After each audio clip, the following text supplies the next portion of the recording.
სალამი, მოგესალმებით, ვაგრძელებთ ჯონ მაკარტურის საუბრების ქართულ ენაზე ატვირთვას, ეს არის ბიბლიური კითხვები და პასუხები. შემდეგი კითხვა ძალიან საინტერესოა და ალბათ ყურად საღები ჩვენთვის, რამე თუ ჩვენც გვიწევს ხოლმე ბიბლიის შესახებ კამათი და მეც მომისმენია უშუალოდ ადამიანებისაგან, რომ როდესაც შედიან ისინი ვინმესთან საუბარში, არ აქვს მნიშვნელობა ეს ათეისტია თუ პირიქით შეიძლება სხვა რელიგიის მიმდევარი იყოს, ან სხვა დენომინაციის მიმდევარი იყოს, რომ დაუმტკიცო, რომ ბიბლია ეს არის ღვთის ჭეშმარიტება, ღვთის სულიერი და ეს განსხვავდება ყველა სხვა წიგნებისაგან.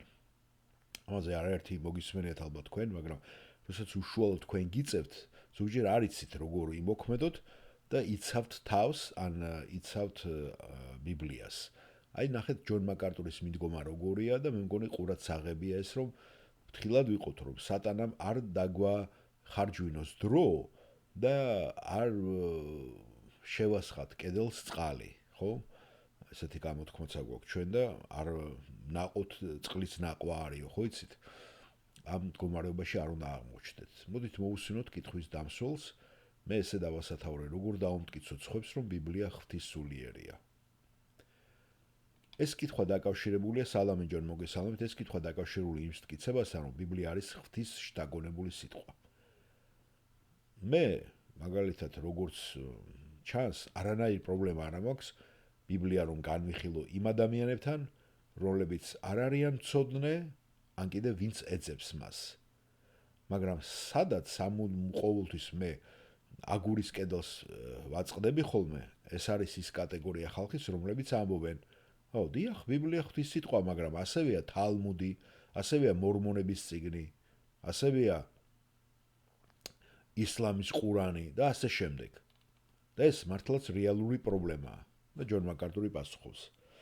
დიახ, მე ადრეც მithქვია ეს, როდესაც ესეთ სიტუაციაში აღმოჩნდებით, მტკიცებულებისა და არგუმენტების ტვირთი გადაკიდეთ მათზე.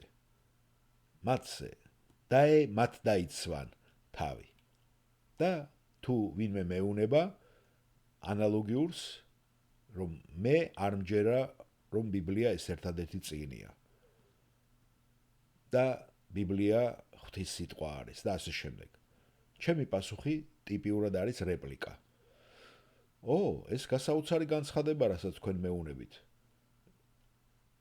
იმედია, რომ თქვენ გაქვთ უკვე წლები გატარებული ბიბლიის შესწავლაში, რომ ასეთ ღრმა დასკვნამდე მიხვედით. ასე არ არის? და იწყებენ არა, კარგი, არა, ნამდვილად არა მაქვს. ხედავთ, კარგი იქნება თუ წავიკითხავ. და მაშინ მე ვეუნები. ასე რომ ჯობია, რომ თქვენ ყურადღებით წაიკითხოთ, რათა გაარკვიოთ ის, რასაც თქვენ ამბობთ. რომ ეს განსხვავებულია იმ მრავალი წიგნებიდან. გადაიტანეთ ეს ტვირთი მათზე. უკან გადაკიდეთ მათ. და ისინი დაიწყებენ თავის დაცვას. ამ რეჟიმში გადაიყვანეთ. და თქვენ ისით ეს ძველი გამოთქმა არის, არ ჭირდება ლომს დაცვა, მხოლოდ გაუხსენი მას გალია. გარეთ გამოუშვი, რომ მან საკუთარი თავი თვითონ დაიცვას. შენ მთელი დღე დგახარ, იცავ ბიბლიას, იმის მაგირო კარი გააღო და გამოუშვა. და ის მერე თავის თავზე იზრუნებს. ანუ გადაიტანეთ ტვირთი მათზე. დაემათ წაიკითხონ და დაავალეთ მათ, ვისაც აინტერესებს, ვისაც არა მოგშორდებათ გაგანებებ თავს. და უკვე თქვენ მათ ძალიან სულელურ მდგომარეობაში აგრძნობინეთ თავს. უთხარით მათ. ესე იგი, თქვენ რომ ამას ასკვნით, თქვენ უნდა გქონდეთ შესწავლილი ბიბლია წლების განმავლობაში, რომ მიხვიდეთ ასეთ ღრმა დასკვნამდე. რომ ახლა შეგიძლიათ თქვათ და გააკეთოთ გადაწყვეტილება, რომელიც ეწინააღმდება ქრისტიანულ ეკლესიის და თეოლოგების მთელ ისტორიულ დანატოვარს. მთელს დედამიწაზე. ათასობით ადამიანმა ამას თავი შესწირა. ძალიან ბრძენმა ადამიანებმა, ძალიან ცნობილმა ადამიანებმა. და თქვენ ამას რა ერთ დღეში გადაწყვიტეთ ეს და თავი გაგინათათ? ასე რომ ეს ტვირთი დაადეთ მათ და თვითონ ბიბლია იზრუნებს მერე თავის დასაცავად. გასაგებია? დიახ, მადლობ ჯონ, გასაგებია.